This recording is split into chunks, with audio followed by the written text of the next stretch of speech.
Está Sebastián Rambert del otro lado. Hola Sebastián, Renato te saluda, ¿cómo te va? Buenos días.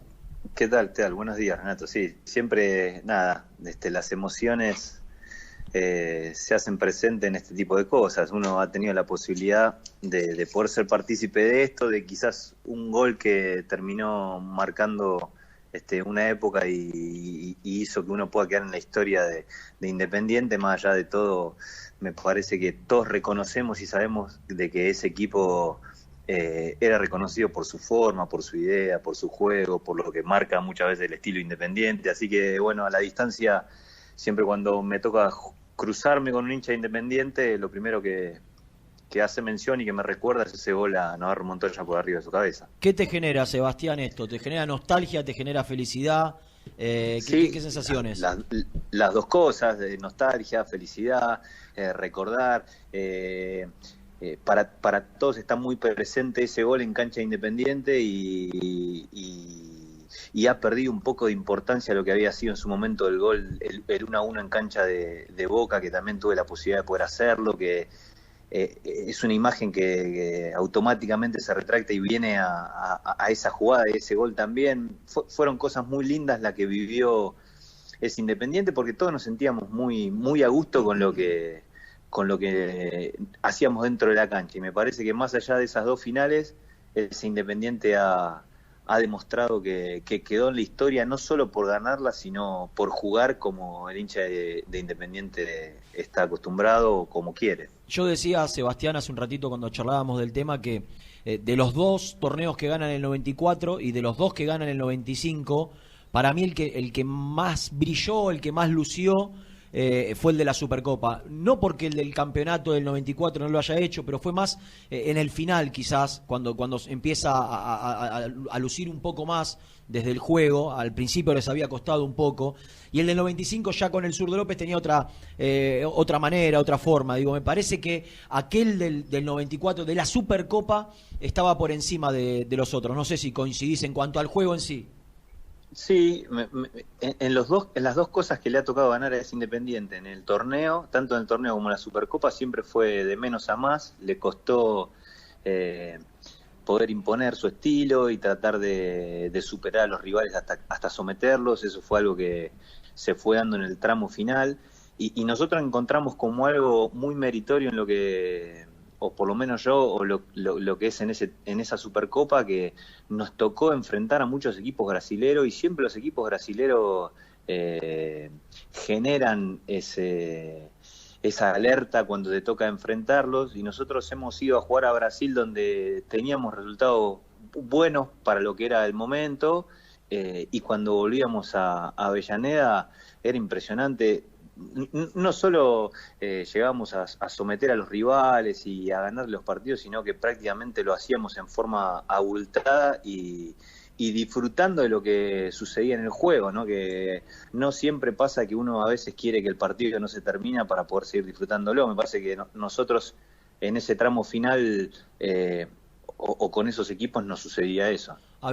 Corregime si pensás diferente o si no crees lo mismo, pero digo, hay muchos jugadores que llegaron quizás, que tuvieron su pico máximo de la carrera en ese Independiente. Me parece que la mejor versión del Palomo se vio en esa Supercopa, quizás la tuya también, posiblemente, junto al torneo.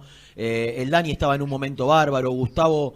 De mitad de cancha hacia adelante me parece que Diego Caña generó lo que generó, dándole equilibrio, porque no solo aportaba en ataque, sino que lo acompañaba a Perico en la contención. Digo, me parece que de mitad de cancha hacia adelante casi todos estaban no sé si en su pico máximo en la carrera, pero cerca por lo menos. Sí, la verdad que ha sido ha habido rendimientos individuales superlativos. Me parece que yo se lo atribuyo mucho a que ese Independiente encontró una comunión muy grande entre sus jugadores dentro y fuera de la cancha, y me parece que eso se veía reflejado en un compromiso que había cuando nos tocaba jugar. Me parece que ese compromiso estaba no solo a la hora de poder jugar haciéndolo como intentaba ese Independiente, presionando bastante alto para lo que era la época, robándole la pelota al rival. Una de las cosas que siempre con el tiempo, hoy desde el otro lado y viéndolo desde un lado más táctico, una de las cosas más difíciles de lograr es tratar de que los equipos estén convencidos de eso, de poder presionar, que es una de las situaciones más difíciles en el fútbol, poder lograr de presionar y someter a un rival.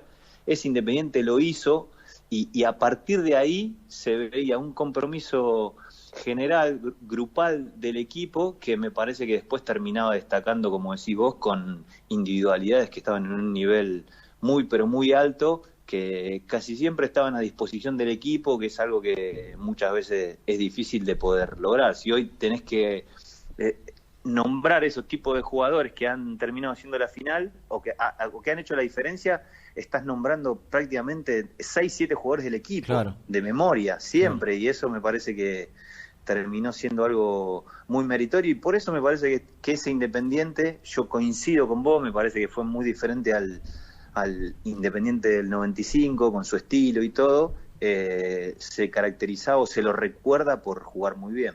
Vos hablabas de lo grupal. Yo hace un ratito, yo imagino que por tu condición de hincha lo seguiste al de la Sudamericana del 2017 de Holland, porque hoy, bueno, veíamos que esta semana decíamos cómo se recuperó un poco a través de las redes sociales, veíamos cómo los jugadores están volviendo a hacer grupo, a sacarse fotos, a juntarse a comer.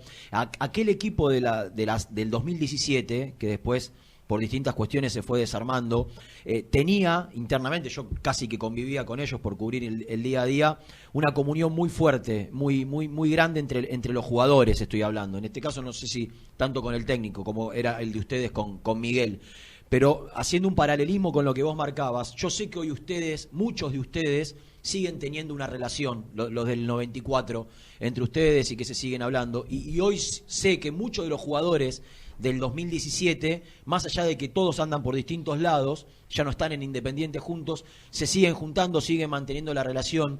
Y te quiero preguntar, vos ya como futbolista, ahora formando parte de un cuerpo técnico, ¿cuán importante es lo grupal? El tener esa comunión que veíamos y que podemos hacer un paralelo entre el equipo del 94 y el del 2017. Sí, yo creo que es una pata fundamental de ese éxito. Y sí, lo nombrás vos con distintas cosas. Nos tocó a nosotros en el 94, donde todavía hoy seguimos hablando y sigue habiendo mucha amistad entre esos jugadores. Tocó, como haces memoria vos, con los jugadores del 2017, más allá de no conocer a fondo su día a día entre ellos y su intimidad. Y hoy me toca a mí vivirlo en otro lugar, con un cuerpo técnico donde venimos de un éxito bastante longevo, y nuestro secreto y una de las grandes patas de que esto se mantenga de esa forma es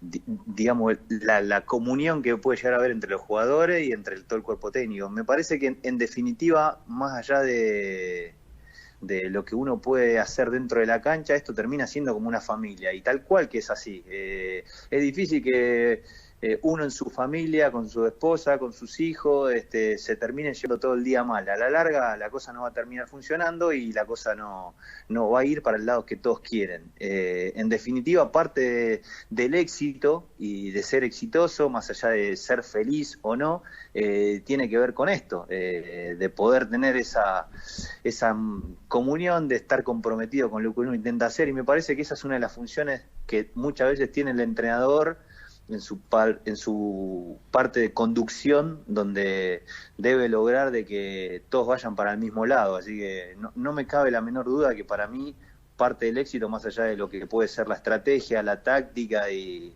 la técnica de cada jugador, tiene que ver con llevarse bien dentro de la cancha, o por lo menos que la gran mayoría se lleven bien, y indudablemente estos equipos que has nombrado lo han tenido, por eso han llegado a tener éxito. Te saco de aquella Supercopa y te pongo en el lugar de hincha, y aparte de papá, ¿sigue jugando tu nene en la octava? Sí. Sí, mi hijo sí sigue estando ahí en Independiente. Me imagino que por esta cuestión de tener al nene ahí, también has vivido un poco desde adentro lo que es el último tiempo de Independiente. Nosotros hablamos 2 horas todos los días acá de Independiente, y yo tengo la sensación que se perdió una oportunidad única después del 2017 de refundar Independiente, porque me parece que estaba todo dado, había vendido bien, se habían hecho las cosas bien, se estaba acomodando de lo económico, y después como que otra vez los desaciertos en los mercados de pases llevaron a que hoy haya cierta incertidumbre, aparezca otra vez algún conflicto económico, pero es cierto que esta dirigencia en gran parte de su gestión hasta el último tiempo hizo un buen trabajo, sobre todo de lo institucional y de las obras. Quiero preguntarte a vos, que tenés al nene jugando en el club y obviamente como hincha habiendo seguido las últimas campañas, ¿cómo lo ves a Independiente? Sí, yo estoy presente en el día a día de Independiente, más allá de estar lejos, y de vivirlo en algún punto desde adentro, y hasta cuando estoy en Argentina, hasta físicamente con lo que se ha hecho. Y me ha tocado vivir un Independiente en su momento donde... Con Ramón. En los últimos tiempos donde no había agua caliente en el vestuario. Con Ramón. Donde no se podían regar las canchas, donde no había pelotas, donde los lugares de pretemporada eran de muy mala calidad para lo que necesitaba un jugador siquiera profesional, ni hablar de lo que es Independiente. Y me parece que esta dirigencia ha reestructurado el club, ha crecido en infraestructura. Independiente era uno de los equipos que se había quedado muchísimo. Hoy ves al predio, siguen haciendo canchas, seguís viendo cosas que hoy están nuevamente posicionando a Independiente en un nivel donde se había quedado mucho, donde pudieron encontrar, sanear la parte económica, que siempre es un problema, y desgraciadamente los resultados no acompañaron todo lo bueno que se está haciendo y todo lo que el club ha crecido en todos estos años, porque el club ha hecho un cambio muy grande y ha crecido mucho desde lugares donde verdaderamente se encontraba muy mal. Los que estamos desde el lado de hoy de la dirección, más allá de ser hincha de un equipo u otro, entendemos y vemos que hay situaciones que te llevan a mandarte una macana en el armado que pueda llegar a ser irrecomponable, claro. En el sentido de que muchas veces es muy difícil armar, estructurar y hacer que la cosa funcione, y muchas veces es muy fácil romper esa armonía, romper todo lo que habías logrado, y que quizás algunos jugadores que se te puedan ir no los puedas reemplazar, y cada vez que vos le errás a un jugador, claro, en ese armado, que puede ser muchas veces con una función mucho más táctica desde lo que vos querés deportivamente, desde algún apoyo mucho más grupal, que hace que todas sus patas estén más o menos acomodadas, cada vez que le errás con algo de eso, perdés un año. Y si el año que viene no lo pudiste recomponer, te fuiste a otro año más, y muchas veces el no poder armar esa armonía o hacer que la cosa funcione desde la conducción, que no tiene que ver con lo que pasa dentro de la cancha, te aleja un mínimo de 6 meses, porque después tenés que volver a sacar un jugador para poder incorporar, y cada vez que le pifiás en eso, te estás comiendo un año. Me parece que en ese sentido Independiente en un momento parecía que había encontrado el rumbo de reestructurarse deportivamente con logros, y que se había logrado algo que es muy difícil, que todo entrenador busca, que es identificar al equipo con lo que hace dentro de la cancha, y que después eso sí vaya trayendo seguramente una ola de buenas cosas. Me parece que en un momento se había logrado, y me parece que en poco tiempo algunas decisiones terminaron complicando la situación, y me parece que costó volver a encontrar eso que muchas veces tarda. Vos pensás que muchas veces nosotros, para poder descubrir jugadores, para poder saber qué tan bueno es un jugador para el grupo, para saber qué tan bueno es dentro de la cancha, tan bueno futbolísticamente, y todo eso, necesitamos un tiempo mínimo de 6 meses. Claro. Y muchas veces quizás dejamos salir a uno por una cuestión que creemos que es solamente deportiva, lo dejaste salir 6 meses, trajiste otro, que no conoces a ciencia cierta si va a ser lo mismo que vos estás perdiendo. Y si bien puede haber mucho de azar en eso de encontrar al jugador, es muy difícil armar, y es muy fácil desarmar algo que después muchas veces te cuesta el doble tratar de acomodarlo. Da la sensación que con esta decisión de ir a buscar a Forlán como manager, los dirigentes hacen una autocrítica, y te quiero preguntar si vos coincidís con la decisión de la dirigencia de ir a buscar una persona que de alguna manera tenga un conocimiento que ellos indudablemente reconocen no tener de lo futbolístico, porque por algo lo van a, delegan esta responsabilidad de encarar una búsqueda de un entrenador, una búsqueda en los mercados de pases, en este caso eligieron a Forlán, pero si estás de acuerdo con la elección de un secretario técnico hoy en día, ya cada vez más los clubes del fútbol argentino, a diferencia de que en Europa se hace hace mucho tiempo, tienen esta figura. Te quiero preguntar si estás de acuerdo. Sí, yo creo que sí, siempre y cuando podamos encontrar en esa persona que le damos el poder de poder tener ese ida y vuelta con el entrenador y tener ese ida y vuelta con el dirigente, que es una de las grandes cosas que pasa, que muchas veces en esa función que muchas veces el entrenador o el secretario tiene, le cuesta expresarse con sinceridad ante cualquiera de las dos partes tratando de evitar un problema. Entonces encontrás que por no tener una discusión con los dirigentes no termina siendo sincero de todo lo que ve en ese día a día, y a la inversa, cuando muchas veces le toca hablar con el entrenador, no termina siendo sincero en ese ida y vuelta que puede tener él con los dirigentes, y en ese feedback es como que la cosa de a poquito se va rompiendo. Una de las grandes cosas que debe existir ahí tiene que ser la confianza del dirigente, que dice, bueno, ponemos a esta persona, en este caso a Diego, y si Diego viene y nos explica algo que está sucediendo, nosotros, más allá de que hoy no se vea y no salga, le tenemos que dar el aval para que la cosa pueda funcionar, porque la verdad es que todo esto puede funcionar de golpe, en 3 días, o puede empezar a funcionar después de 6 meses o en un año. No sabemos cuándo, y creemos, o por lo menos aquellos que hemos tenido experiencias buenas en esto, casi siempre a la larga eso termina sucediendo. Lo que pasa que a veces el tiempo y la necesidad no te lo permiten. Entonces, hoy hay una ola grande de que se buscan gente que ha tenido experiencia europea, y que pueden tratar de aportar mucho de lo que ha vivido en nuestro fútbol. No tenemos que dejar de saber que nuestra idiosincrasia como sociedad es diferente, que somos un país atípico en muchas cosas, muy temperamentales, muy exitistas, y me parece que tener y poner eso en contexto es lo más difícil para la función, ¿no? Vos estás con Dani, ¿no? En Olimpia, Seba. Sí, yo estoy trabajando con Daniel aquí en Olimpia desde una etapa desde Guaraní hasta aquí, siempre con él. Que sabiendo que la cabeza de grupo quizás del grupo de ustedes es él, y tomando los recaudos del caso, no te puedo dejar de preguntar, porque aquí Dani aparece como uno de los principales candidatos, y yo sé que tienen contrato vigente allí y que son muy queridos, que son muy respetados, que son muy valorados, pero también Dani en su momento dijo y declaró que él sueña con una revancha en Independiente.